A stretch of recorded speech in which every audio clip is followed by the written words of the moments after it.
வழியாதும் இறைவனே போற்றுமென் போற்றி.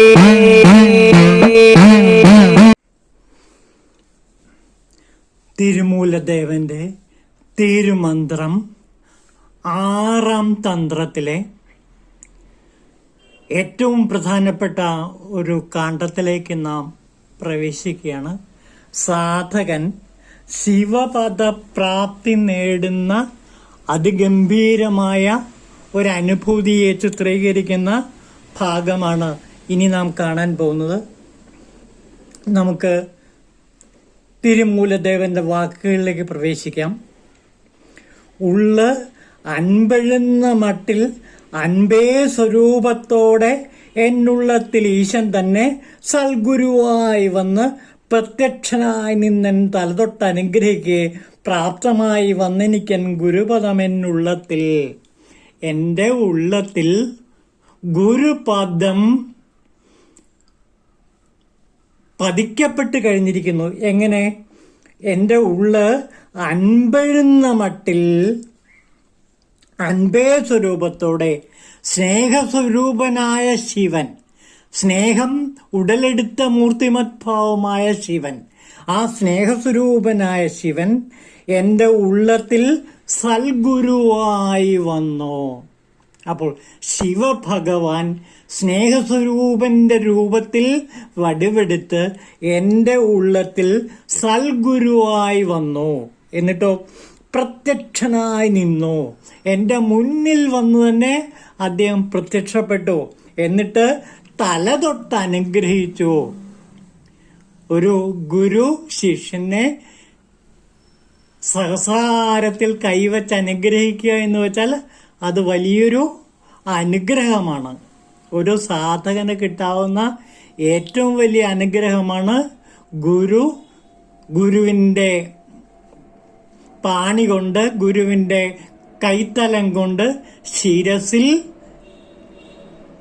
തലോടുക എന്നുള്ളത്. അതുപോലെ കാലുകൾ കൊണ്ടും കാലിലെ പാദം കൊണ്ടും സ്പർശിച്ചാൽ മതി.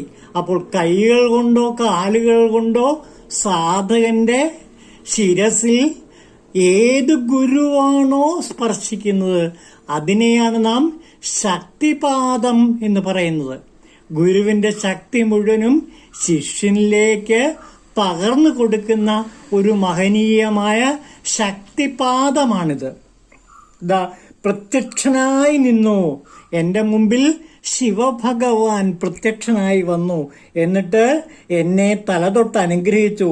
എന്നിട്ടോ പ്രാപ്തമായി വന്നെനിക്കൻ ഗുരുപദം എന്നുള്ളത്തിൽ. എൻ്റെ ഉള്ളത്തിൽ ഗുരുവിൻ്റെ പാദം പണിഞ്ഞു. അങ്ങനെ ഉള്ളത്തിൽ ഗുരുപാദം പ്രതിഷ്ഠിതമായി. അങ്ങനെ ഗുരു തന്നെ എൻ്റെ ഉള്ളത്തിൽ നേരിട്ട് വന്ന് ഗുരുപാദങ്ങൾ എൻ്റെ ഉള്ളത്തിൽ പ്രതിഷ്ഠിച്ചു. അപ്പോൾ ഒന്ന് ആലോചിച്ച് നോക്കുക. സാക്ഷാൽ ശിവൻ സ്നേഹസ്വരൂപത്തിൽ വന്നിട്ട്, സ്നേഹമാകുന്ന ശിവൻ ഇതാ എൻ്റെ മുമ്പിൽ പ്രത്യക്ഷപ്പെട്ട് എൻ്റെ ശിരസിൽ കൈവച്ച് അനുഗ്രഹിച്ചു. എന്നിട്ട് എൻ്റെ ഉള്ളത്തിൽ ശിവപാദം പ്രതിഷ്ഠിച്ചു. അങ്ങനെ ശിവപാദം പ്രതിഷ്ഠിച്ച സാധകന്റെ നേരിട്ടുള്ള അനുഭവമാണ് ശിവപദപ്രാപ്തി. അപ്പോൾ ശിവനെ നിരന്തരം സാധന ചെയ്യുന്ന ഒരു സാധകന് തീർച്ചയായിട്ടും ഭഗവാൻ ഏതെങ്കിലും വടിവിൽ സ്നേഹസ്വരൂപനായ ശിവന്റെ രൂപത്തിലാണ് ഇവിടെ വന്നത്. ഏത് രൂപത്തിൽ വേണമെങ്കിൽ വരാം. ശിവൻ ഏത് രൂപത്തിൽ വന്ന് ഭക്തന്റെ മുമ്പിൽ വന്നിട്ട് ആ ഭക്തനെ അനുഗ്രഹിക്കുക, തലയിൽ കൈവച്ച് അനുഗ്രഹിക്കുക മാത്രമല്ല, സാധകന്റെ ഉള്ളത്തിൽ ശിവപാദം പ്രതിഷ്ഠിക്കുകയും ചെയ്തു. തിരുമൂലദേവൻ തന്റെ അനുഭവം തന്നെയാണ് പറയുന്നത്. നിരന്തരം ശിവസാധന ചെയ്യുന്ന തിരുമൂലദേവന് ശിവൻ നേരിട്ട് പ്രത്യക്ഷപ്പെട്ട സ്വന്തം അനുഭൂതി തന്നെയാണ് ഇവിടെ നമുക്കായി കാഴ്ചവെക്കുന്നത് എന്ന് കൂടി ഓർക്കുക. അപ്പോൾ തിരുമൂലദേവനെ പോലെ നമുക്കും ശിവഭക്തി കൊണ്ട്, ശിവസാധന കൊണ്ട്, ശിവയോഗം കൊണ്ട് തീർച്ചയായിട്ടും ശിവൻ മുന്നിൽ പ്രത്യക്ഷപ്പെടുക തന്നെ ചെയ്യും. എന്നിട്ടോ ശിവപദം പതിവേൻ ഹൃദയത്തിൽ ഇന്ദ്രിയങ്ങൾക്കടിമയായൊരു ഞാൻ മേലവകൾക്ക് നാഥനായി. ഇനി പറയാണ്, ശിവപദം പതിയവേ, എന്റെ ഹൃദയത്തിൽ ശിവഭഗവാൻ തന്റെ പാദങ്ങൾ വച്ചപ്പോൾ, എന്റെ ഹൃദയത്തിൽ വച്ചപ്പോൾ ഇന്ദ്രിയങ്ങൾക്കടിമയായ ഞാൻ ഇന്ന് ഇന്ദ്രിയങ്ങളുടെ അധിപനായി മാറി. അപ്പോൾ ശിവാനുഗ്രഹത്താൽ ഒരാൾക്ക് പഞ്ചേന്ദ്രിയങ്ങളുടെ അധിപനായി മാറാൻ കഴിയും. നമ്മളെല്ലാം പഞ്ചേന്ദ്രിയങ്ങളുടെ അടിമയാണ്. പക്ഷെ ശിവനെ നിരന്തരം സാധന ചെയ്യുന്ന ഒരു സാധകൻ പഞ്ചേന്ദ്രിയങ്ങളുടെ മേൽ ആധിപത്യം ചെലുത്തുകയും പഞ്ചേന്ദ്രിയങ്ങളുടെ നാഥനായി മാറുകയും ചെയ്യും. എന്നിട്ടോ ശിവപദമാകും വാളാൽ അജ്ഞാനമറ്റ എനിക്ക് ജനിമൃതി വിനകളും പിന്നെ എന്നെ വിട്ടെങ്ങോ പോയി.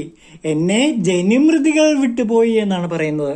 പിന്നെയോ അജ്ഞാനം മുഴുവനും ശിവപദമാകും വാളാൽ, ശിവന്റെ പാദപത്മങ്ങളാകുന്ന വാളാൽ എൻ്റെ അജ്ഞാനത്തെ പൂർണ്ണമായും വെട്ടി നശിപ്പിച്ചു.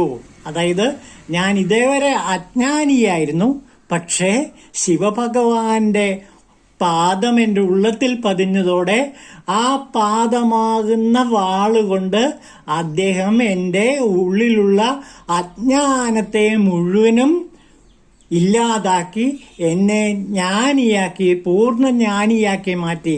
മാത്രമല്ല ജനിമൃതി വിനകളും എന്നെ വിട്ടെങ്ങോ പോയി. അതോടെ ഞാൻ ജനിമൃതികളിൽ നിന്ന് മോചിതനായി. അങ്ങനെ ജനനവും മരണവും ഇല്ലാത്ത ശാശ്വതമായ ശിവാനന്ദ ലഹരിയിലേക്ക് ഭഗവാൻ ശിവൻ എന്നെ നയിച്ചു എന്നാണ് തിരുമൂലദേവൻ ഈ ശിവപദപ്രാപ്തിയിൽ പറയുന്നത്. തന്റെ സ്വന്തം അനുഭവം തിരുമൂലദേവൻ നമുക്കായി കാഴ്ചവെച്ചിട്ട് പറയുകയാണ്, അല്ലയോ സാധക, നീ ശിവപൂജ ചെയ്യൂ, ശിവസാധന ചെയ്യൂ. അങ്ങനെ ശിവസാധന ചെയ്യുമ്പോൾ സംഭവിക്കുന്നത് എന്താ? എനിക്ക് സംഭവിച്ചതുപോലെ നിങ്ങൾക്ക് സംഭവിക്കും.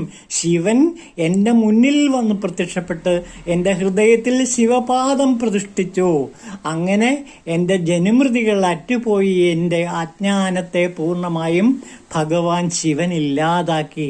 ഇതേപോലെ തന്നെ അല്ലയോ സാധക, നിനക്കും അനുഭവിക്കാൻ കഴിയുമെന്ന് തിരുമൂലദേവൻ നമ്മളോട് 6-ാം തന്ത്രത്തിലെ ശിവപദപ്രാപ്തിയിൽ പറയണം. ഇത് തന്നെയാണ് തിരുവാചകത്തിലും നാം കാണുന്നത്. തിരുവാചകത്തിലും ശിവപദപ്രാപ്തിയാൽ അനുഗ്രഹീതനായ തിരുവാചകർ ഉള്ളം തുറന്ന് പാടുന്ന പാട്ടുകളുണ്ട്.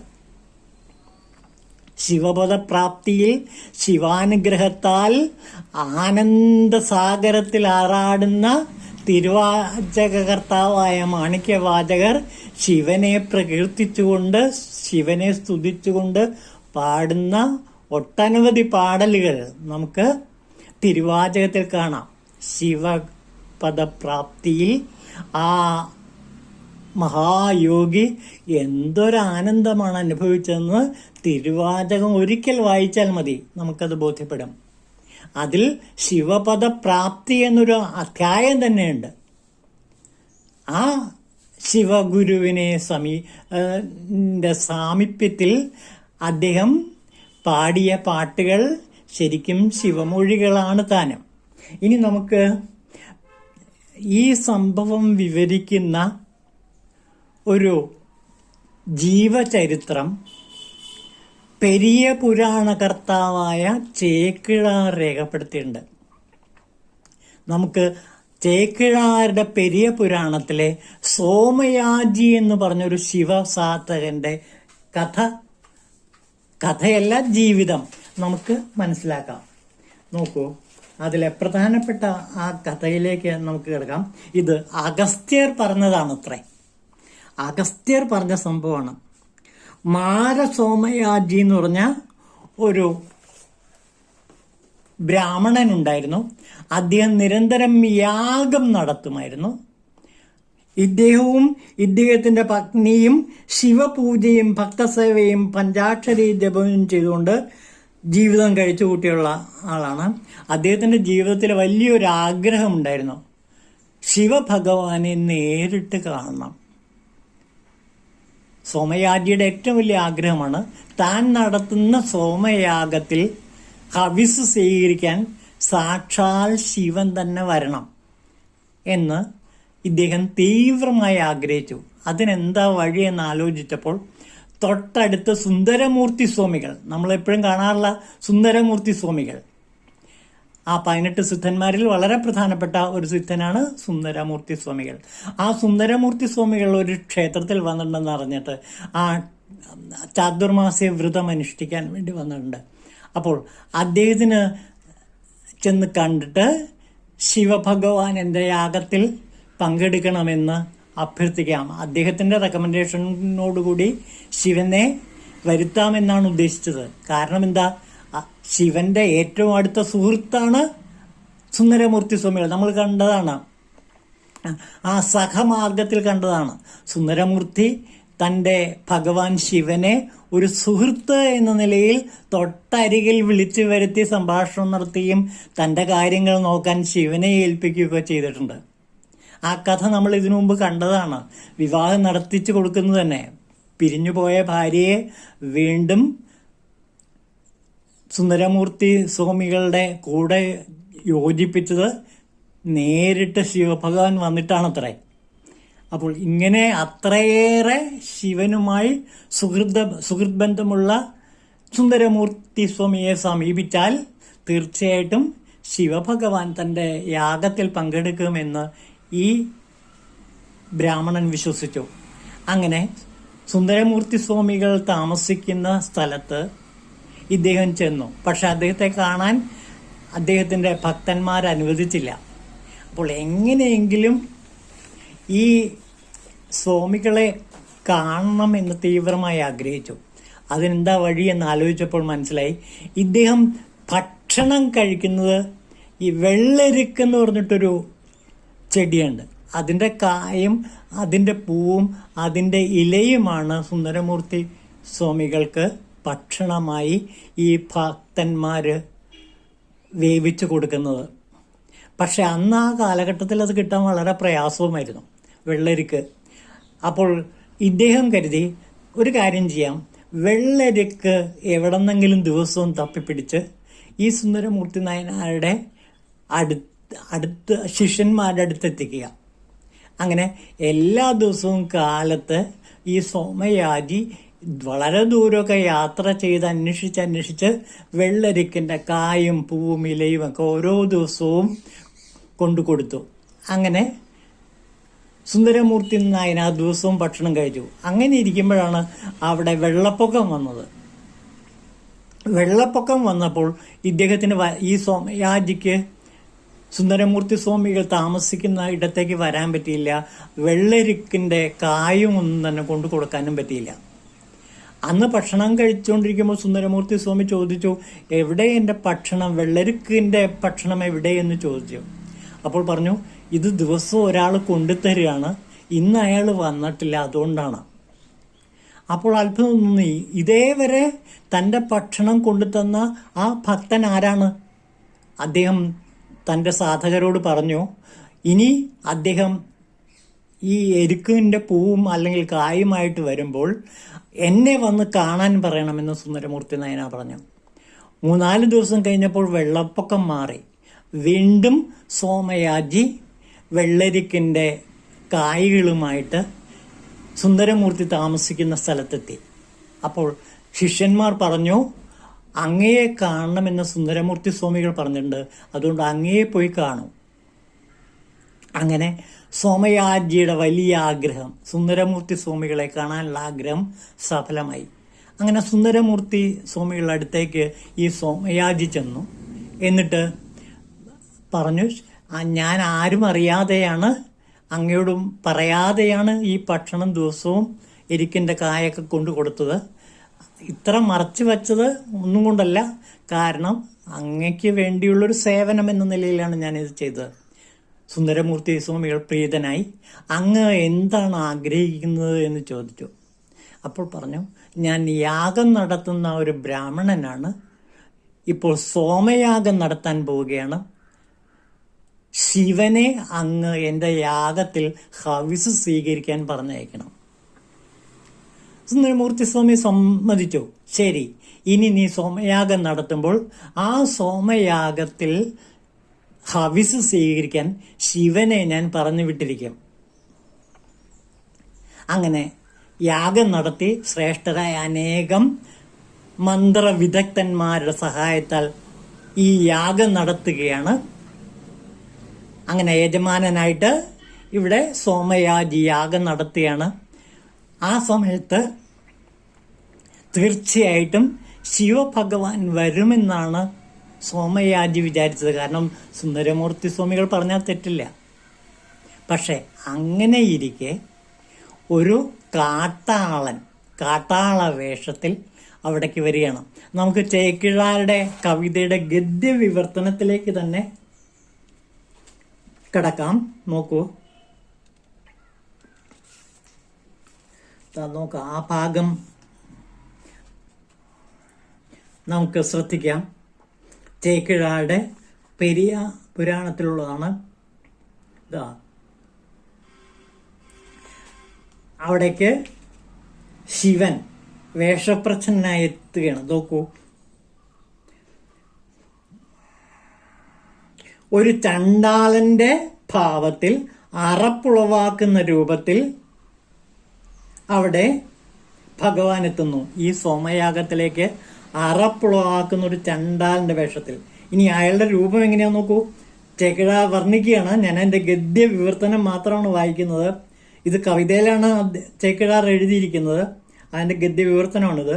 രക്തം ഒറ്റി വീണുകൊണ്ടിരിക്കുന്ന നാവ് വെളിയിൽ തൂക്കിയ ഒരു ചത്ത പശുക്കുട്ടിയെ തോളത്തിട്ട് കള്ളിന്റെ ലഹരിയിൽ ശിരസിളക്കി ചുവന്ന കണ്ണുകൾ ചുഴറ്റിക്കൊണ്ട് ഒരു ചണ്ടാലനും മതോന്മത്തനായി അവിടേക്ക് വന്നു. അയാളുടെ ഭാര്യയും തൊട്ടു പുറകിലുണ്ട്. 2 കുട്ടികളും ആ ഭാര്യയുടെ ചേല പിടിച്ചുകൊണ്ട് പുറകെയുണ്ട്. ഈ ദൃശ്യം കണ്ട് ഭീതരായ ബ്രാഹ്മണർ അങ്ങുമിങ്ങും ഓടാൻ തുടങ്ങിയപ്പോൾ ആ കറുത്തിരുണ്ട ചണ്ടാലൻ പറയുകയാണ്, നിങ്ങൾ ബ്രാഹ്മണർ എങ്ങനെ പശുവിനെ കൊന്നു തിന്നും? മാംസഭക്ഷണം ശീലിച്ചിട്ടില്ലാത്ത നിങ്ങളുടെ തൊണ്ടയിൽ മാംസം കുരുങ്ങിക്കിടക്കും. അതുകൊണ്ട് എൻ്റെ ഭാര്യയുടെ കയ്യിലെ കുടത്തിലെ നല്ല കള്ള് കുടിച്ചുകൊള്ളുക. വേണമെങ്കിൽ ഞാൻ തന്നെ നിങ്ങളുടെ വായിൽ ഒഴിച്ചു തരാം. ഇവിടെ സോമയാജിയും പത്നിയും എന്നിങ്ങനെ ആക്രോശിച്ചു. തങ്ങൾ അടുത്തേക്ക് വരുന്ന ചണ്ടാലനെ തിരിച്ചറിയാതെ കർമ്മചണ്ടാലന്മാരായ ആ ബ്രാഹ്മണർ എടോ നീജ ദൂരെ പോ എന്നിങ്ങനെ പരുഷവാക്കുകൾ പറഞ്ഞ് അയാളെ കല്ലെറിയാൻ തുടങ്ങി. ചിലർ യജ്ഞം നിർത്തിവെച്ച് അശുദ്ധി മാറ്റാനായി കുളത്തിൽ കുളിക്കാനും പോയി. ഈ കോലാഹലം കേട്ട് അവിടെ എത്തിയ സുന്ദരർ ചണ്ടാല വേഷത്തിൽ പത്നീപുത്ര സമേതനായി മാരനെ അനുഗ്രഹിക്കാൻ യജ്ഞശാലയിലേക്ക് പ്രവേശിച്ച മഹേശ്വരനെ കണ്ടു. ഉടനെ സോമയാജിയെ സമീപിച്ച് ഒട്ടും സംശയിക്കേണ്ട, ഇത് ഭഗവാൻ തന്നെയാണ് എന്ന് പറഞ്ഞു. സുന്ദരരുടെ വാക്കുകൾ നേരിട്ട് കേട്ട സോമയാജി ആ ചണ്ടാലിനെ സ്വീകരിക്കാൻ ചെന്നു. അർഘ്യവും പാദ്യവും കയ്യിലേന്തി സോമയാജിയുടെ പത്നി ഭർത്താവിനെ അനുഗമിച്ചു. പത്നീ സമേതനായി സോമയാജി ചണ്ടാല വേഷത്തിലുള്ള ശിവന്റെ പാദങ്ങളെ പ്രണമിച്ചു.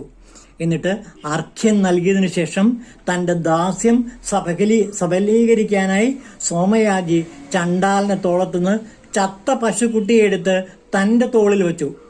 ഭാഗ്യവതിയായ അദ്ദേഹത്തിന്റെ പത്നി ചണ്ടാല പത്നിയുടെ ശിരസിൽ നിന്ന് മധുകുംഭമെടുത്ത് തന്റെ ശിരസിൽ വെച്ചു. ജയശങ്കര വിശ്വാത്മൻ ജയ ജയ ശങ്കര എന്നുച്ചരിച്ചുകൊണ്ട് യജ്ഞശാലയിൽ മഹേശ്വരന് കൽപ്പിച്ച ആസനത്തിൽ സോമയാജി ഭഗവാനെ ഇരുത്തി. പാർവതീദേവിയെയും ശിവസമീപം ഉത്കൃഷ്ടാസനത്തിലിരുത്തി. ഭഗവാന്റെ പാദങ്ങൾ കഴുകി സോമയാജി ആ ജലം തന്റെ ശിരസിൽ തളിച്ചു. സോമയാജി ഒരു ചണ്ടാലന് അർഘ്യവും ആചമനീയവും നൽകുന്നതുണ്ട്. കർമ്മടന്മാരായ അവശേഷിച്ച ബ്രാഹ്മണരും അവരെ നിന്ദിച്ചുകൊണ്ട് അവിടെ നിന്ന് പലായനം ചെയ്തു. സോമയാജി പരമാത്മാവായ ശിവന്റെ കരങ്ങളിൽ വാപ അർപ്പിച്ച് അതിൽ നെയ്യ് പകർന്നു. യാഗമൂർത്തിയായ ശിവനെ തേനിച്ച് ആനന്ദാശ്രുക്കൾ പൊഴിച്ചു. കണ്ണുനീർ കൊണ്ട് അദ്ദേഹത്തിന്റെ കാഴ്ച വാങ്ങി. കണ്ണ് തുടച്ചു നോക്കിയപ്പോൾ ചത്ത പശുക്കുട്ടിയുടെ സ്ഥാനത്ത് ഭഗവാന്റെ വാഹനമായ നന്ദിയെയാണ് ദർശിച്ചത്. കൈലാസാകാരത്തിൽ പൂഞ്ഞും കൊമ്പുകളുമായി മണികൾ, മഞ്ജീരങ്ങൾ, രത്നാഭരണങ്ങൾ ഇവയാൽ അലങ്കൃതവും ചാമരവും രത്നനിർമ്മിതവുമായ ഇരിപ്പിടവുമായി സാക്ഷാൽ വൃഷഭശ്രേഷ്ഠൻ. അടുത്ത് തന്നെ മാതംഗ കന്യയുടെ സ്ഥാനത്ത് മരതക ശ്യാമവർണ്ണത്തിൽ ഉമാദേവി. ചണ്ടാല കുട്ടികളുടെ സ്ഥാനത്ത് ഗജാനനും ഷടാനനും. മദ്യം ഗംഗാജലമാണ് ഈ മാറി. കള്ളുകുടം ബ്രഹ്മകപാലമായി മാറി. വേട്ടനായ്ക്കൾ വേദങ്ങളായി മാറി. ചണ്ടാലന്റെ സ്ഥാനത്ത് മായാമയനായ സാക്ഷാൽ ശിവൻ ദൃശ്യനായി. ദേവന്മാർ പുഷ്പവൃഷ്ടി ചൊരിഞ്ഞു. വേദങ്ങൾ സ്തുതിച്ചു. ഗന്ധർവന്മാരുടെ ഗാനത്തിലും അപ്സരസ്സുകളുടെ നൃത്തത്തിലും ആകാശം മുഴങ്ങി. ബ്രഹ്മാവും വിഷ്ണുവും ഇന്ദ്രാദി ലോകപാലന്മാരും ചുറ്റും നിന്നു. 68 കോടി ഭൂതഗണങ്ങളും അവിടെ എത്തി. സിദ്ധന്മാരും സനകാദികളായ യോഗികളും ആകാശത്തു നിന്ന് സ്തുതിച്ചു. ചരാചരാത്മകമായ പ്രപഞ്ചം മുഴുവൻ ആ ശിവസന്നിധിയിൽ ദൃശ്യമായി. സർവസാക്ഷിയായ തേജസ്സിനെ നമിച്ച് ശേഷമുള്ള ഹൗസ് കൊണ്ട് ആ ബ്രാഹ്മണൻ ദേവന്മാരെ ഉദ്ദേശിച്ച് യാഗം ചെയ്തു. അവഭൃത സ്നാനം ചെയ്ത് യജ്ഞം പൂർത്തിയാക്കിയ സോമയാജിക്ക് ഭാര്യാസമേതം മുക്തി നൽകിയ ശേഷം കൈവല്യനാഥൻ അന്തർധാനം ചെയ്തു. ഇതാണ് ചേക്കിഴാർ പെരിയ പുരാണത്തിൽ സോമയാജിയുടെ ജീവിത ചരിത്രത്തിലെ ഏറ്റവും പ്രധാനപ്പെട്ട സംഭവം പറയുന്നത്. ഇത് പറയുന്നത് ആരാണ്? അഗസ്ത്യ മഹർഷിയാണ്. അതുകൊണ്ട് 100% നമുക്കിത് വിശ്വസിക്കാം. അപ്പോൾ ഭക്തന്റെ, സാധകന്റെ മുമ്പിൽ ശിവൻ പല രൂപത്തിൽ പ്രത്യക്ഷപ്പെടും. പക്ഷെ ആ പല രൂപത്തിൽ പ്രത്യക്ഷപ്പെടുന്ന രൂപം ശിവൻ തന്നെയാണെന്ന് തിരിച്ചറിയാനുള്ള മഹാഭക്തി സാധകനുണ്ടെങ്കിൽ അയാൾക്ക് ശിവനെ തിരിച്ചറിയാൻ കഴിയും, ശിവനെ ലയിക്കാൻ കഴിയും, ശിവലോകത്ത് എത്തിച്ചേരാൻ കഴിയും. ഇതാണ് തിരുമൂലദേവൻ ശിവപദപ്രാപ്തിയിൽ നമ്മളോടും പറയുന്നത്. അപ്പോൾ ഈ ശിവപദപ്രാപ്തി ഒന്നുകൊണ്ട് മാത്രം ഈ ഭാഗം കേൾക്കുക എന്നത് തന്നെ, സോമയാജിയുടെ കഥ കേൾക്കുക എന്ന് തന്നെ ജീവിതത്തിലെ അപൂർവ സൗഭാഗ്യമാണ്. ശിവാനുഗ്രഹം അതിലൂടെ തന്നെ നമുക്കെല്ലാവർക്കും കിട്ടിക്കഴിഞ്ഞിരിക്കുന്നു. ഓം ശിവായ തിരുമൂലദേവായ നമഃ.